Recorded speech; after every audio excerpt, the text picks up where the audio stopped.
Vamos a ponernos de pie. Vamos a ponernos de pie y vamos a leer la palabra de Dios. Mucha gente anda buscando fuera de la palabra de Dios lo que Dios le quiere decir, y eso es una incongruencia. El Señor ya nos dejó su palabra, es clara y nos llamó a creerla.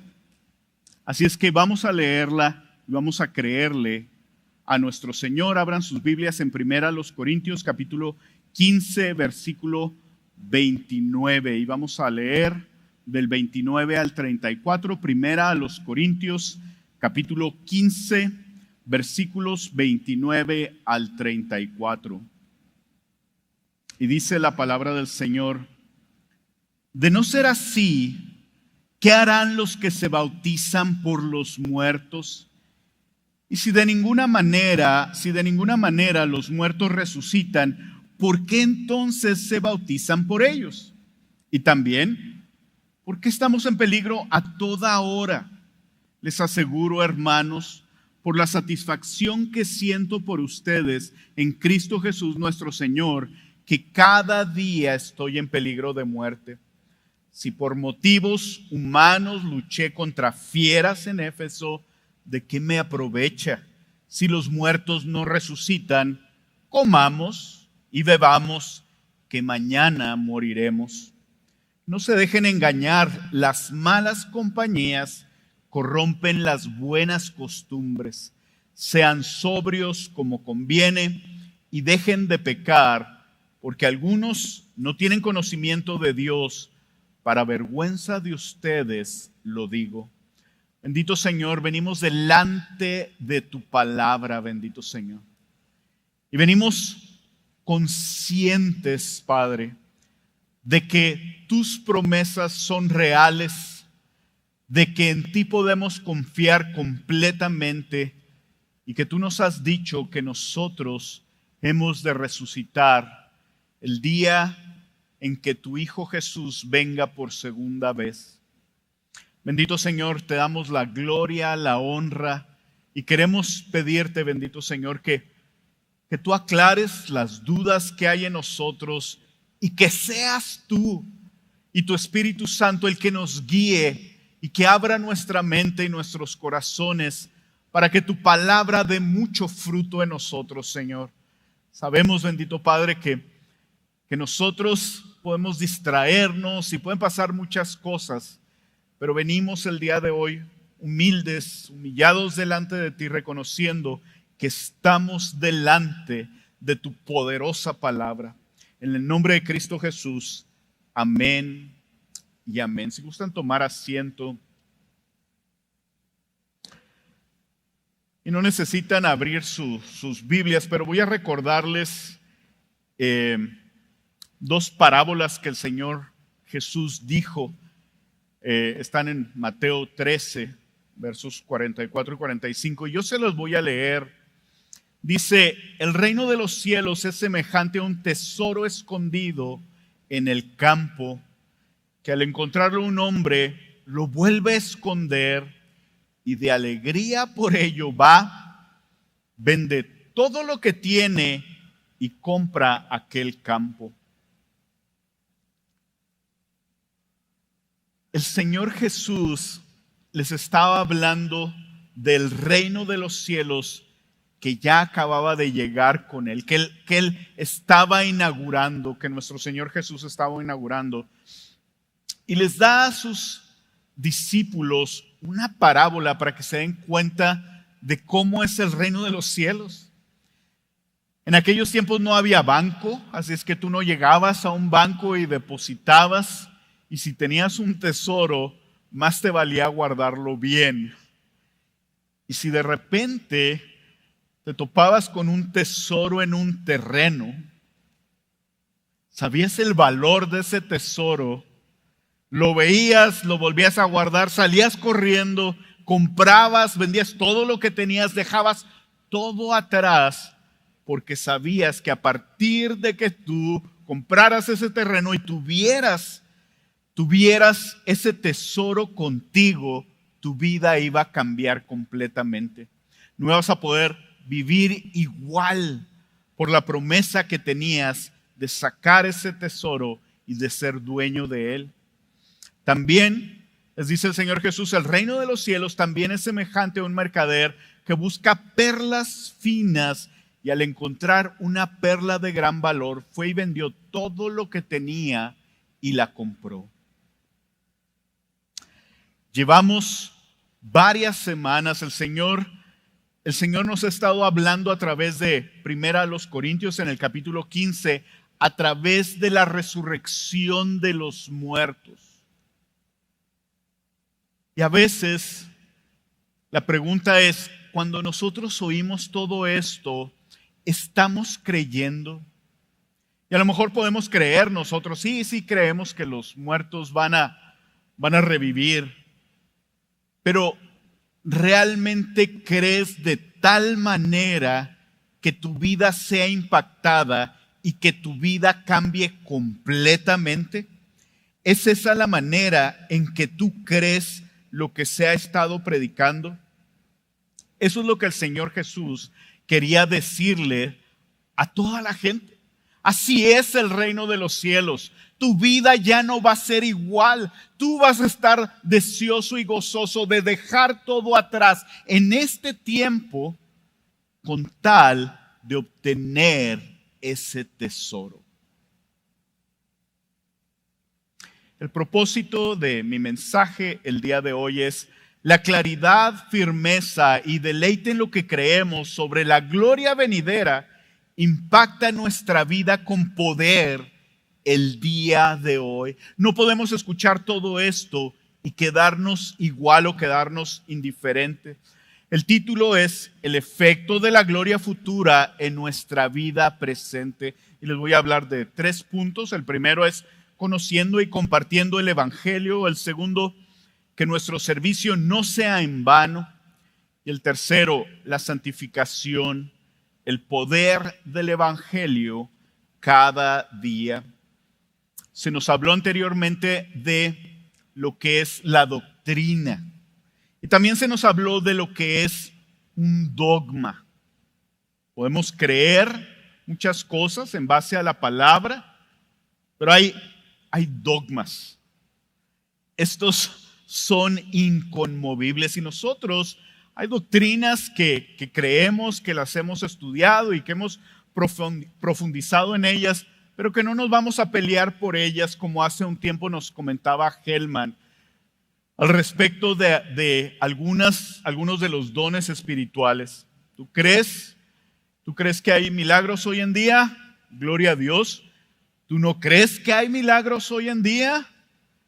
Gloria a Dios también. Estoy seguro que tanto el que cree como el que no cree, a la hora de estar pasando por algo, dice: Señor, tu obra de alguna manera, y de eso se trata. Y no nos vamos a pelear por eso. Y yo no te voy a juzgar a ti, ni tú me vas a juzgar a mí por eso. Igual al respecto de otros dones espirituales, igual al respecto de los últimos tiempos.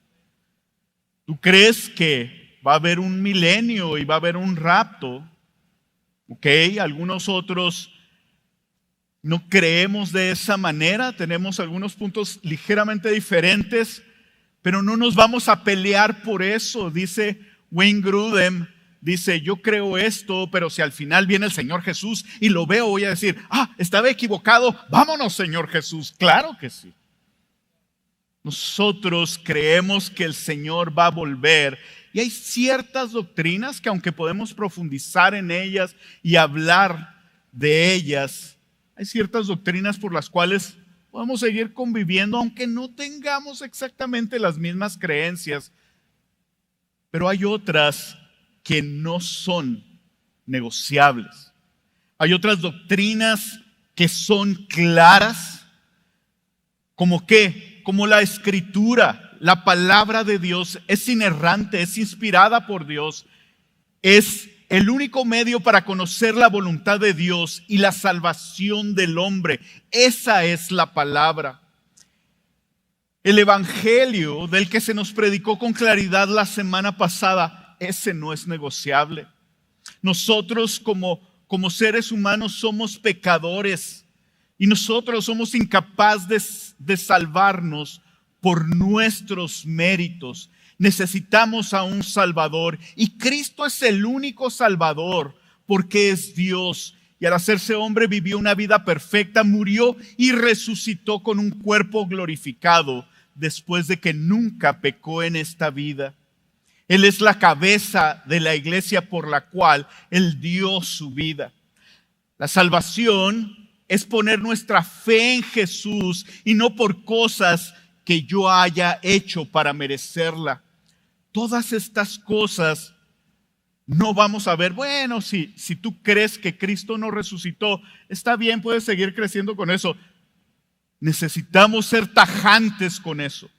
Cristo vino, es real, Cristo anduvo en esta tierra, Cristo jamás pecó. Pero salió una película donde dice que Él pecó y que a lo mejor hasta tenía una novia o no sé qué otras cosas pueden salir. Eso es vil mentira. La palabra de Dios es muy clara y ahí no vamos a negociar absolutamente nada. Es la palabra de Dios. Nuestro Señor Jesús nos limpia de todos nuestros pecados. Nos da la resurrección de los muertos.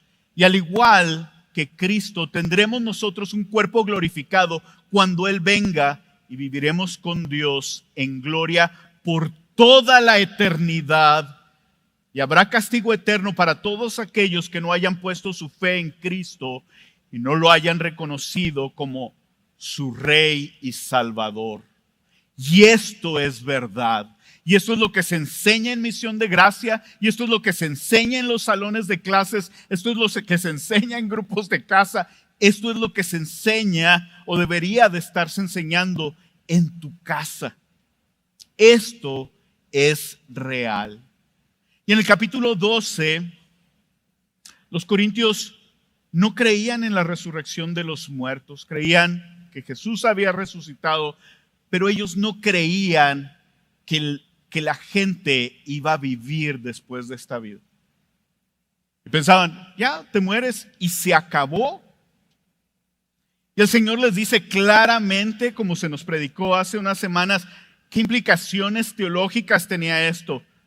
Si Cristo no ha resucitado, si no hay resurrección de los muertos, Cristo no ha resucitado, es en vano o es vacío o es sin valor el hecho de que se predique la palabra.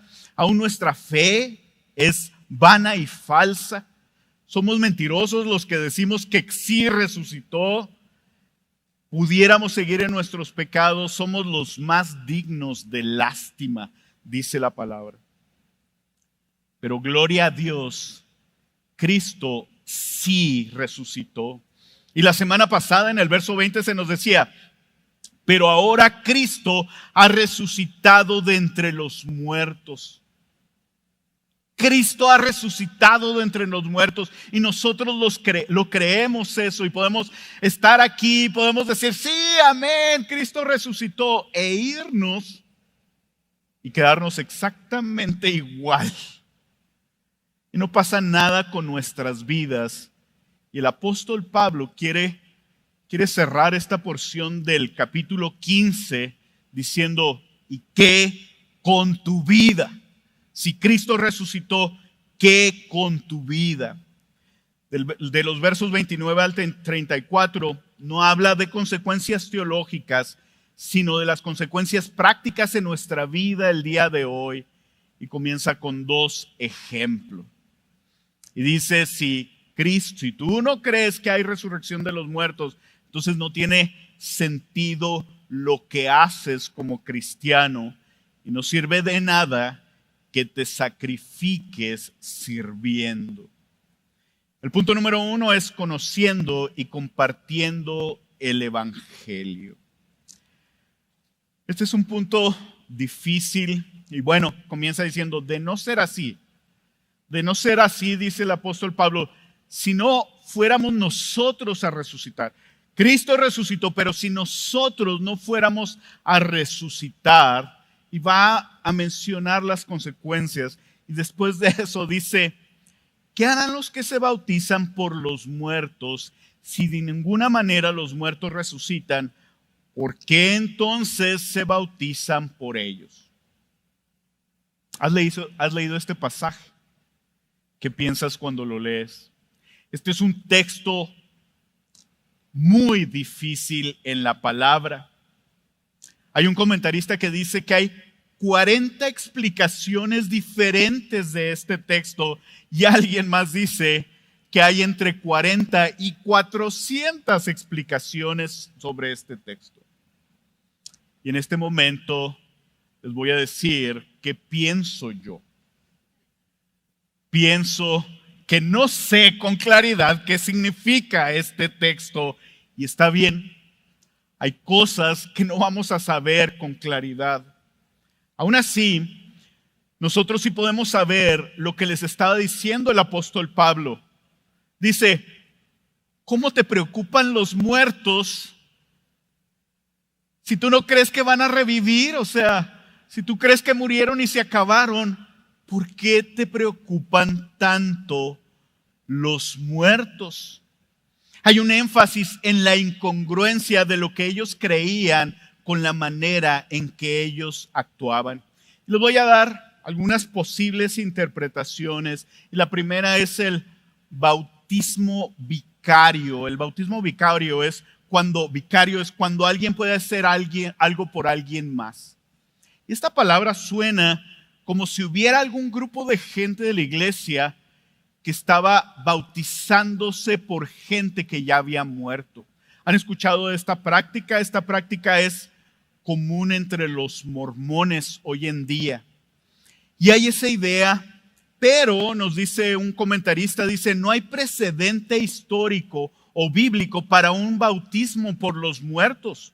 No hay otra mención en el Nuevo Testamento al respecto de esto. Y nada más para que sepas, cuando lees la palabra y hay un pasaje como este, no puedes basar toda una teología en un solo pasaje. Mucho menos cuando no está claro el pasaje. Tú necesitas ver ese pasaje en el contexto de una serie de pasajes que vienen en la Biblia que apoyan o reprueban algo. Y en este caso es el único pasaje que nos habla al respecto de esto. También nos dice el comentarista que no es una práctica en otras iglesias del primer siglo, ni en las iglesias ortodoxas en los siguientes siglos. Ni siquiera en cultos paganos. En los tiempos del Señor Jesús no había esa costumbre de que algunos se bautizaran por los muertos. Todo lo que los cristianos hagan como cristianos no había esa cultura. Entonces, nosotros no creemos que eso está hablando o que está mandando a alguien que vaya y que se bautice por los muertos. Nosotros hemos visto, les decía que los mormones creen esto, pero nosotros podemos ver con claridad ahí en Efesios 2:8, y lo tienen en sus notas, dice, porque por gracia ustedes han sido salvos por medio de la fe. Y esto no procede de ustedes, sino que es don de Dios. La única manera de ser salvos es el poner nuestra fe en Cristo Jesús. Ahora, ¿tú crees que un muerto puede poner su fe en Cristo Jesús? No puede. Por eso nosotros tenemos este tiempo, por eso es tan importante este tiempo. Y si tú estás esperando después, yo quiero decirte que tu vida no está garantizada. ¿Cuántos años crees que vas a vivir? ¿10? ¿40? Algunos de nosotros podemos vivir un día, unas horas. Podemos vivir mucho más años, no sabemos, pero tu vida no está garantizada. Y una vez que mueras, no hay manera de que pongas tu fe en Cristo. Y si hoy estás aquí y el Señor permitió que tú estuvieras aquí, quiero que consideres, no esperes un día más para poner tu fe en Cristo. Hoy es el día de salvación. Eso es lo que dice la palabra. Dice el pastor John MacArthur, si la fe de una persona no puede salvar a alguien más, mi fe no puede salvar a alguien más. Si yo tengo fe, yo no puedo salvar a mi esposa o a mis hijas. Si yo no tengo fe, yo no puedo salvar a nadie más. Dice, definitivamente el bautismo de una persona no puede salvar a alguien más. El que una persona se bautice por alguien más no puede salvar a esa persona. Y algunos de ustedes se preguntarán, ¿pero qué pasó con todas las personas que murieron antes de que Cristo muriera? Antes de que Cristo viniera a esta tierra. Y lo que puedes hacer es busca en Hebreos 11 el día de hoy, ahí en tu casa, y ahí el Señor nos va a mostrar que aunque las personas en el Antiguo Testamento o las personas antes de Cristo no tenían con claridad, va a venir un Mesías que va a ser el Hijo de Dios, no tenían toda la claridad que nosotros tenemos, ellos tenían fe. Por fe Abraham fue salvo. El Señor le dijo que de su descendencia iba a venir el Salvador y él creyó. Por fe Abraham, por fe Enoc, y viene una lista completa de gente que le creyó a Dios, aunque no tenían toda la claridad. Ahora, nosotros sí tenemos esa claridad. Pero no nada más hay esa doctrina como los mormones, hay otras doctrinas. Ustedes han oído que en la India la gente no se come a las vacas porque son sagradas, porque ciertas personas resucitan en esas vacas. Reencarnan en esas vacas. A lo mejor a algunos de ustedes se les, ay, eso es ilógico. Sí es. Y la palabra del Señor no nos manda eso. La pregunta es, ¿qué cosas sí creemos que tampoco vienen en la palabra del Señor?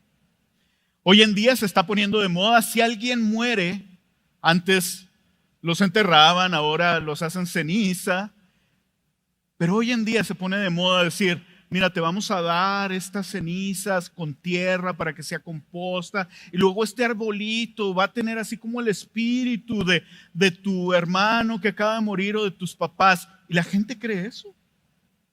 La gente cree eso. Eso no es bíblico. Lo que es bíblico es que un día, si a ti te incineran, en el momento en que tú mueras, tu espíritu, si tú has sido fiel al Señor, si tú has puesto tu fe delante de Él, tú vas a cerrar tus ojos, vas a abrirlos delante de la presencia del Señor y tú, en un estado temporal, vas a gozar de la presencia del Señor como espíritu y tu cuerpo va a ser incinerado o va a ser enterrado. Y cuando Jesús venga en la segunda venida, tu cuerpo será transformado y será glorificado. Y entonces tú resucitarás con un cuerpo glorificado. Eso es lo que dice la palabra. Entonces, cualquier cosa fuera de eso es mentira y necesitamos estar bien atentos porque son bien atractivas las cosas. Hay unos lugares donde se están vendiendo, fíjense el paquete que venden para los muertos. Es impresionante, pero era muy parecido a lo que les parecía a los corintios. No creo en la resurrección, pero yo quiero tener esa relación con mis muertos. ¿No se les hace eso una incongruencia? Así vive la mayor parte de la gente hoy en día. Y en estos funerales lo que hacen es consiguen toda la información de tu pariente que murió, la ponen de manera digital y luego agarran las cenizas y luego las ponen en un árbol y luego dicen que tú puedes ir y en una pantalla hay una inteligencia artificial que con toda la información que tiene, te contesta como si fuera la persona que murió. Papá, tengo problemas. No se preocupe, mijo, así como me decía mi papá. Y saben una cosa, yo puedo entender cómo alguien quiera eso. La primera persona que empezó con esto y que hizo su primer software para vender era una mujer que su novio se murió. Y ella, con software, tomó todos los textos del novio y después de muerto él siguió texteando con él. ¿Será él con el que textea? Te aseguro que no. En el mejor de los casos pudiera ser una inteligencia artificial, pero igual puede ser un demonio con el que las personas están queriendo comunicarse. Eso no es cierto. Y necesitamos estar firmes porque es muy fácil que nosotros digamos, cómo tengo ganas de hablar con mi papá.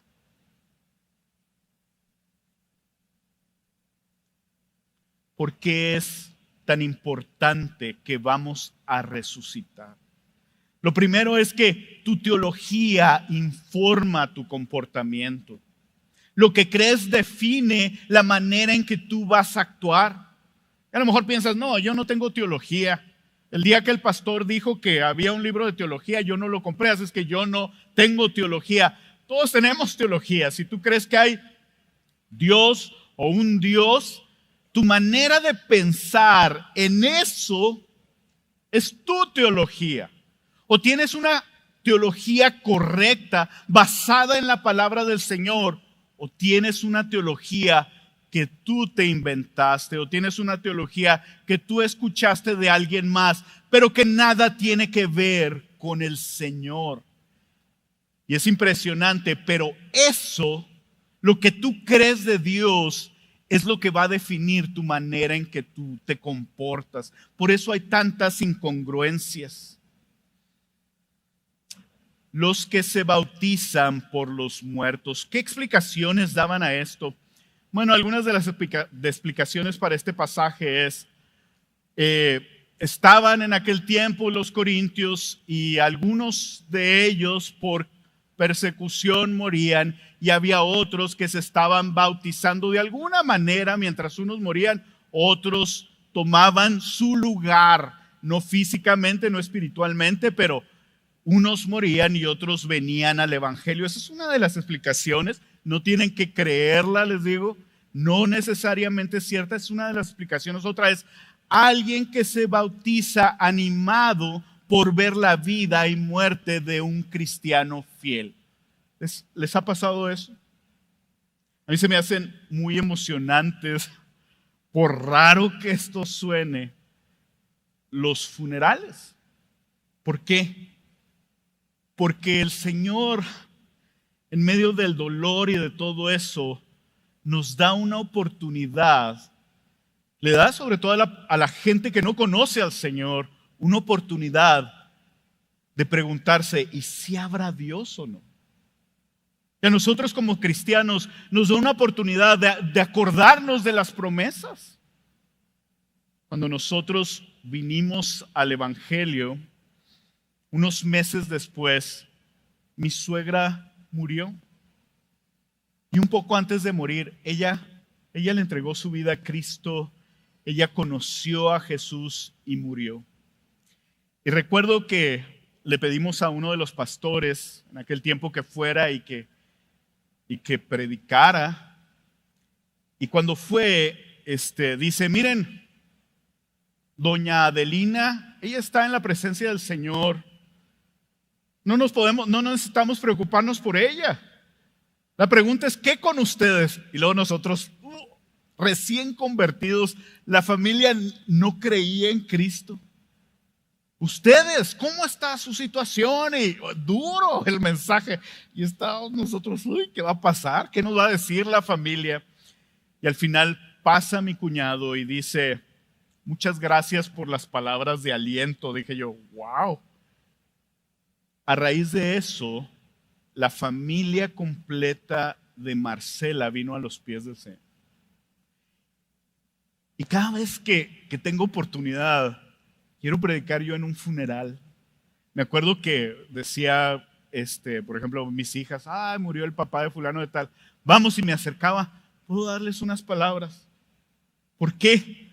El Señor da una oportunidad. Y si hay personas que dieron testimonio fiel, va a haber otras personas que van a querer acercarse al Señor porque dicen, yo también quiero cuando muera irme a la presencia del Señor. Yo quiero cerrar mis ojos y abrirlos y estar delante de la presencia del Señor. Quiero decirte de la bondad del Señor y de lo glorioso que es el Señor. El Señor permite que nosotros resucitemos con un cuerpo glorificado, pero reconocible. Vamos a estar ahí alabando al Señor y voy a saber, ¡wow! Aquí está Jaime enseguida de mí. Voy a poder verlos a ustedes. Vamos a alegrarnos. Y vamos a decir, ¿se acuerdan cuando estábamos ensayando en las noches de alabanza? El Señor en su misericordia nos va a permitir reconocernos. Hay alguien, no en este momento, pero hay alguien que tú sabes que está en la presencia del Señor, que cuando mueras digas, me va a dar mucho gusto verlo. Yo pienso en mi hermano que conoció al Señor un poco antes de morir. No tuvimos mucho tiempo para deleitarnos juntos en el Señor como lo he hecho con mis otros hermanos. Pero un día yo sé que lo voy a ver. Y le voy a decir, carnal, no te imaginas el gusto que me da que estemos alabando juntos a nuestro Señor. Eso es muy diferente de pensar que tú puedes ser una maceta y que como maceta puedes mejorar este mundo. No sé si alcanzas a ver la diferencia de las mentiras del mundo con lo glorioso que el Señor tiene para nosotros. Y no nada más eso. El Señor es personal con nosotros, nos dice Apocalipsis 2:17. Dice, le daré, está diciendo el Señor Jesús a una de las iglesias.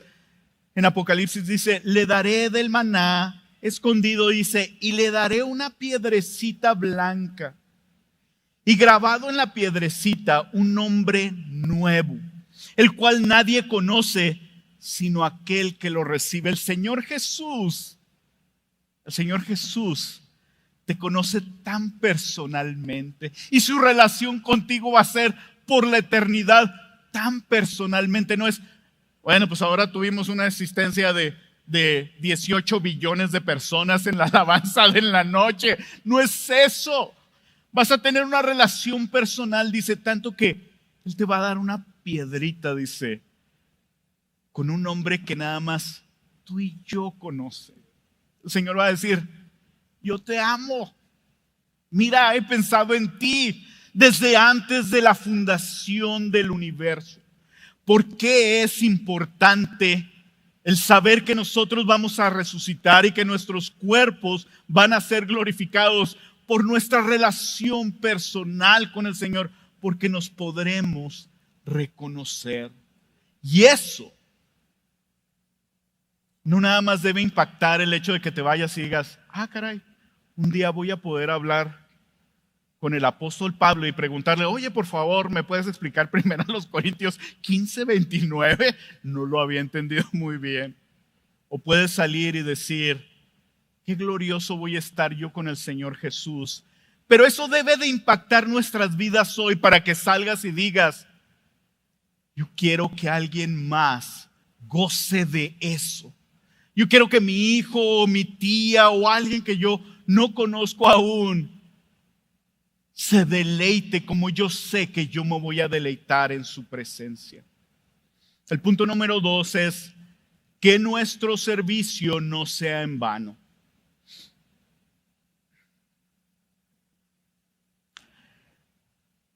El apóstol Pablo enfatiza al decirlo dos veces y al asegurárselos que él pasaba por peligros cada momento. Dice, y también, porque estamos en peligro a toda hora. Les aseguro, hermanos, por la satisfacción que siento por ustedes en Cristo Jesús, nuestro Señor, que cada día estoy en peligro de muerte. Dos veces les dice, yo estoy en peligro de muerte constantemente. Y les dice el apóstol Pablo, si yo estoy en peligro de muerte constantemente en esta vida, y esta vida nada más se trata de esto y aquí se va a acabar todo, entonces ¿para qué estoy constantemente en peligro de muerte? ¿Que no sería mejor disfrutar de las cosas que hay en este mundo? Él enfatiza cómo vivía él y después les dice, si por motivos humanos luché contra fieras en Éfeso. El apóstol Pablo estaba escribiendo la carta de primera a los Corintios desde Éfeso. Y quiero recordarles que en Éfeso hubo muchos levantamientos, al igual que en cada lugar donde él iba. Realmente su vida corría peligro cada día. Y él estaba dispuesto a dar su vida por el Señor. Algunas personas en algunos comentarios dicen que quizá él realmente luchó contra fieras, contra leones. No sabemos si eso sea cierto o no, pero sí sabemos que luchó contra todas esas personas que estaban haciendo los templecillos a la diosa Diana y que lo estaban acusando de que por su culpa ya no iban a poder tener esas ventas, y se levantó el pueblo completo en contra de ellos. Y no nada más ellos, los judíos a donde él iba y les llevaba la palabra también se levantaban en contra de él.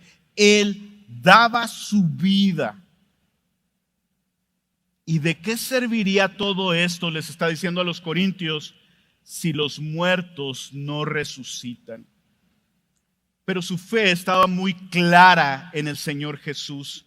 Y les voy a leer un poquito antes de 1 Corintios 15:10. Dice, pero por la gracia de Dios soy lo que soy, y su gracia para conmigo no resultó vana. Antes bien he trabajado mucho más que todos ellos, hablando de los demás apóstoles, aunque no yo, sino la gracia de Dios en mí. Si lees el capítulo completo de 1 Corintios 15, la pregunta es, ¿y toda la teología y todo lo que estamos haciendo es vano o no? ¿Qué es vano? ¿Alguna vez has estado así, invierno, tu esposa va a preparar así un postrecito navideño con fresas y nueces y te pide que empieces a partir las nueces y tú te comes una y le das otra y así te la llevas, por más que te diga que no metas la mano, y de repente abres una nuez y está completamente seca por dentro y hasta coraje, cuando menos a mí me da, ¿cómo puede ser posible? Se dice que esa nuez es vana, está vacía, no sirve para nada.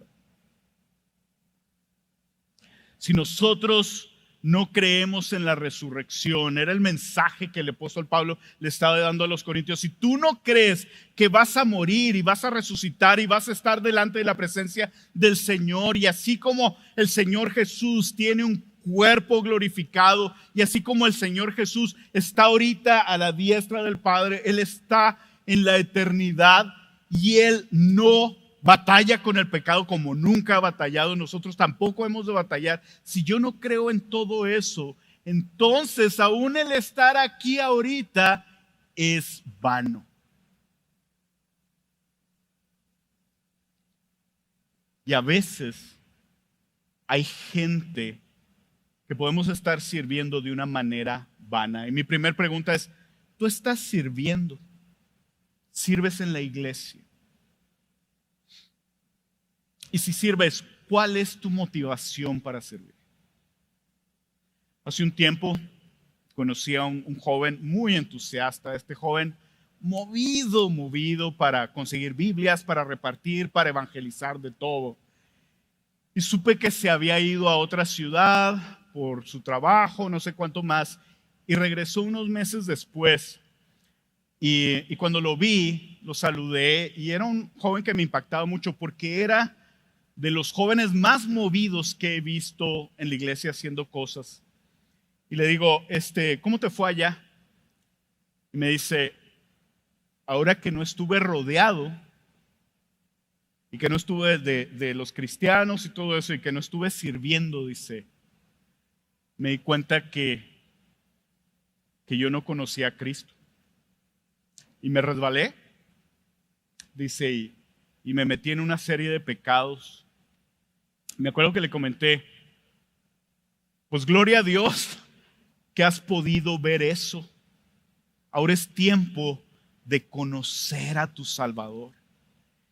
Y me dice, no, tengo que empezar a servir. ¿Cómo que tienes que empezar a servir? Por cierto, no venía a esta iglesia, de otra iglesia, este joven. Tengo que empezar a servir. ¿Por qué? Porque entre más cosas haga, más ocupado estoy y más cerca estoy de Dios. Él pensaba que al servir, él era santificado. Él pensaba que al servir estaba ganando el favor de Dios.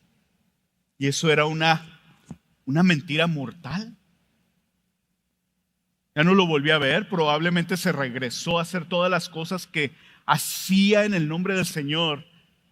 Pero si él no conoce a Cristo como él mismo lo confesó, el servir no le va a servir de nada. Él necesitaba poner su fe en Cristo. Ahora, ¿no hemos de servir después de eso? Claro que sí. Hemos de servir agradecidos por aquel que nos salvó a nosotros. Hemos de servir siguiendo su ejemplo. Él vino y se humilló y él fue siervo y él sirvió sacrificialmente. Dice la palabra, puestos los ojos, Hebreos dice, puestos los ojos en Jesús, el autor y consumador de la fe, quien por el gozo puesto delante de él soportó la cruz, despreciando la vergüenza, y se ha sentado a la diestra del trono de Dios. Servimos como Cristo porque resucitaremos como Cristo. Servimos como Cristo porque queremos parecernos a Él. Nuestro servicio también, comentábamos ayer en la noche de alabanza, esto es solo un ensayo. Estamos ensayando para el día que estamos frente a Él. El servir es solamente un medio para para querernos parecer más a aquel que nos salvó. Sigue diciendo después, si los muertos no resucitan, comamos y bebamos que mañana moriremos. Mucha gente piensa eso. De hecho, ya pasó de moda, pero algunos de ustedes se acuerdan de la palabra YOLO. YOLO. You only live once. Y esa fue una filosofía muy fuerte. Voy a hacer todo lo que quiero cuando yo quiero, en el momento en que yo quiero, sin que nadie me diga nada, porque yo nada más vivo una vez. Y esto es lo que está diciendo el apóstol Pablo. Si tú no crees en la resurrección, les dice a los corintios, YOLO. Tú estás diciendo que nada más vas a vivir una vez y que tú no tienes una vida eterna. Entonces, ¿qué no será mejor para ti comer y beber? Porque mañana moriremos.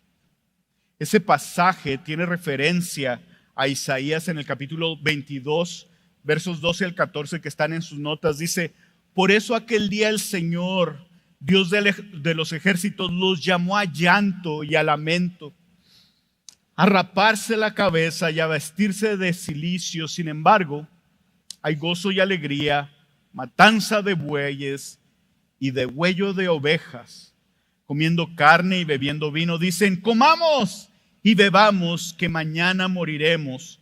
Pero el Señor de los ejércitos me reveló al oído, dice el profeta Isaías: ciertamente esta iniquidad no les será perdonada hasta que muera, dice el Señor, Dios de los ejércitos.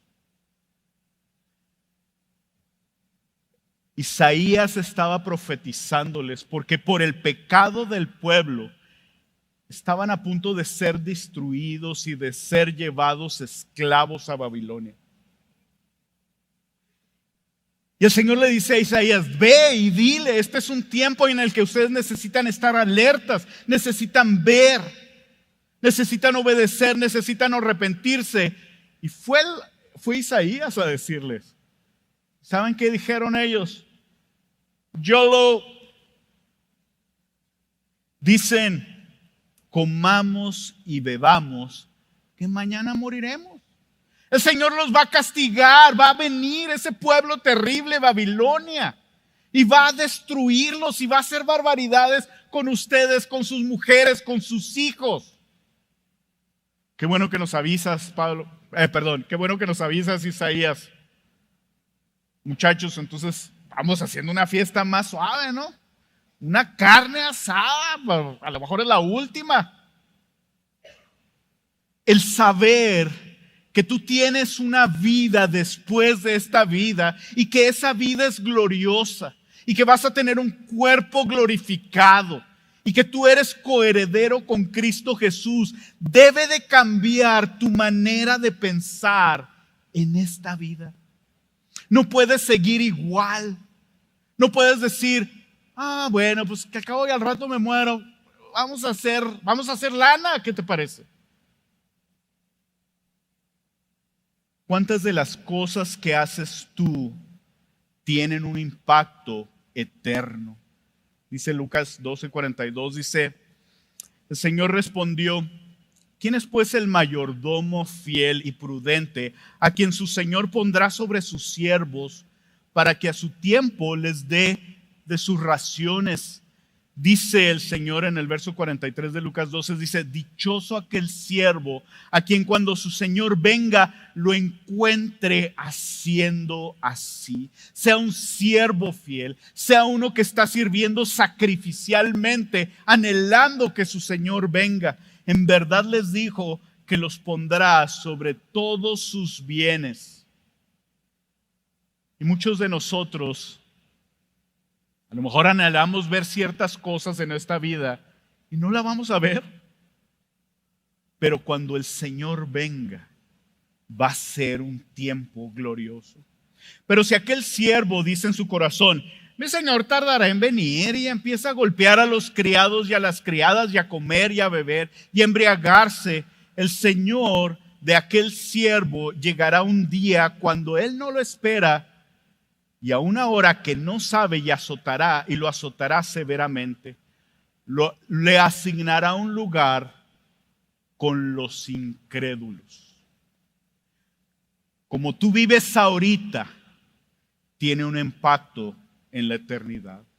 Finalmente, el punto número 3, santificación, el poder del evangelio cada día. Después de que el apóstol Pablo les muestra la incongruencia entre lo que querían y así creían y hacían y sus errores en los que creían, les muestra su problema. ¿Cuál era el problema de ellos? Tenían la palabra, pero no la obedecían completamente porque no la creían toda. Dice el pastor John MacArthur: tenían la verdad, pero no la creían completamente, por lo tanto no la seguían completamente. Este era el problema de los corintios. Ellos creían en Cristo, eran salvos, tenían la palabra del Señor, pero no la creían completamente. ¿Y por qué? Porque se dejaban engañar por falsas doctrinas de personas, y aún de personas dentro de la iglesia que no conocían al Dios verdadero. Les dice el apóstol Pablo en el verso 23: no se dejen engañar, las malas compañías corrompen las buenas costumbres. Lo que definía en los corintios, si ellos creían o no, era lo que otros les decían. Aún lo que otros les predicaban en lugar de la palabra de Dios. La gente les decía, los griegos les decían, no es cierto que hay resurrección. Ok, no hay resurrección. Jesús sí resucitó, pero yo no. ¿Por qué? Pues porque me dijo aquel griego que habla muy bonito. ¿Qué es lo que tú estás creyendo? El apóstol Pablo, en otra parte, les dice a los tesalonicenses, les dice, ustedes aceptaron la palabra, no como la palabra de hombres, sino como lo que realmente es la palabra de Dios, la cual también hace su obra en ustedes, los que creen. Los tesalonicenses fueron tremendos. ¿Por qué? Porque ellos recibían la palabra del Señor y decían, esta es la palabra de Dios, queremos usarla, queremos creerla, queremos ser obedientes a ella. Completamente diferente a los corintios. ¿Conoces la palabra de Dios? ¿Crees en ella? Hay muchas personas decepcionadas de Dios. ¿Y saben por qué? Muchas personas que no conocen a Dios, ni conocen la palabra de Dios, muy fácil que se decepcionen. Y oímos cosas como, Él iba a sanarme y no me sanó y por eso tengo tanto coraje contra Él. El Señor nunca le prometió sanidad. Eso era lo que esa persona quería. Ahora, yo sí quiero decirte que el Señor nos dice que si nosotros ponemos nuestra fe en Él, que el Señor hará mucho más allá de lo que pedimos. No siempre va a ser lo que nosotros queremos. Pero nosotros podemos confiar en que su voluntad es buena, perfecta y agradable y es mucho mejor que lo que yo alcance a pedir. Pero si no la conozco, yo puedo decepcionarme muy fácil de Él.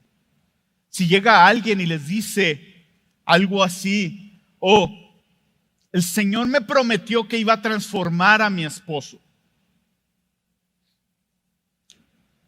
El Señor dice en su palabra que si tu esposo es inconverso, que tú de una manera callada le muestres al Señor en tu manera humilde de ser. No, eso nunca lo había oído. Alguien me dijo a mí, no te preocupes porque Dios va a transformar a tu esposo, Dios me lo dijo para ti. Esto era lo que le estaba pasando a los corintios.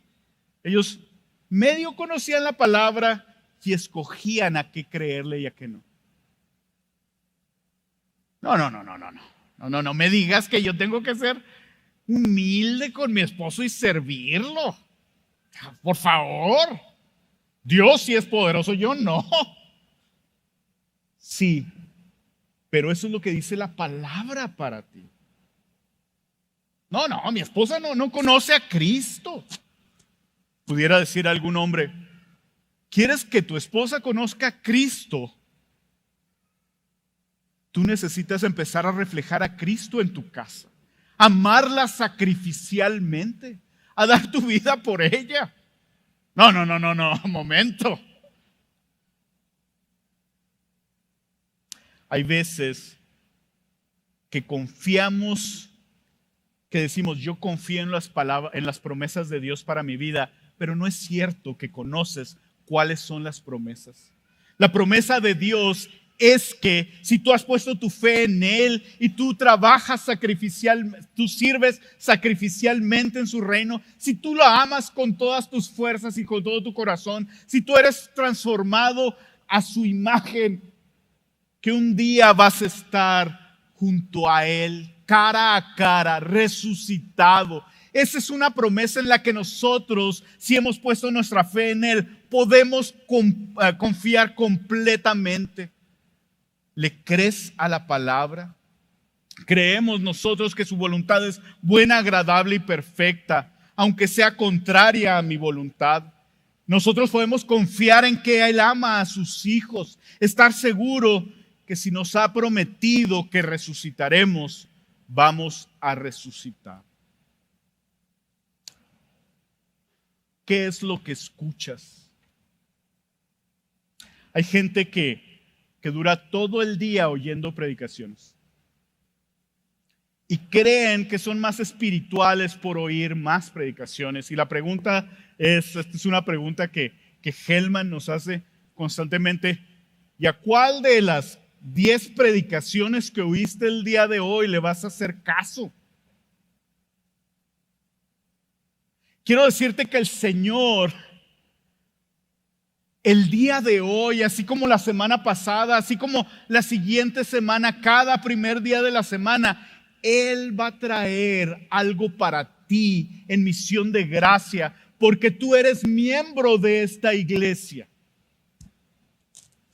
El Señor traerá otra cosa a los de otras iglesias, pero aquí el Señor me está hablando de creerle, de ser transformado por las verdades y promesas que Él me ha dado, de que un día yo voy a estar delante de Él y yo no puedo seguir igual. Hay hermanos, y me bendicen mucho en el grupo de casa, que llegan y dicen: no, estuvo difícil la predicación, la oí otras 3 veces más para poder contestar las preguntas. Gloria a Dios por ellos. Gloria a Dios. Que seamos diligentes en ver qué nos está hablando el Señor por medio de su palabra, por medio de la predicación de su palabra. Quiero terminar diciéndoles que el apóstol Juan fue el único que no murió como mártir. Aún así, sus últimos días estuvo en la isla de Patmos. Y estando en la isla de Patmos, se le aparece el Señor Jesús y le revela Apocalipsis. Y él estuvo escribiendo para las iglesias. Y la manera en que termina el Señor Jesús diciendo: el que testifica de estas cosas dice: sí, vengo pronto. El Señor Jesús viene pronto, y el apóstol Juan, de su puño y letra, nos agregó ahí, inspirado por el Espíritu Santo: ven, Señor. Tú anhelas que el Señor venga. Tú crees que el Señor va a venir. Transforma el Señor transforma tu vida. En la última, la palabra es: nadie ha progresado, dice el teólogo Juan Calvino, nadie ha progresado en la escuela de Cristo si no ha esperado con gozo el día de la muerte y resurrección final. Así es que vamos a orar. Bendito Señor, te alabamos, te exaltamos. Señor, gracias porque nos has mostrado tu palabra y no queremos salir igual. Queremos ser transformados por tu palabra y por tu promesa de vida eterna, y porque hemos de resucitar, Señor, un día como tu Hijo Jesús lo ha hecho. Que nuestra vida actual sea transformada por las glorias de lo que ha de venir. En el nombre de Cristo Jesús, amén y amén.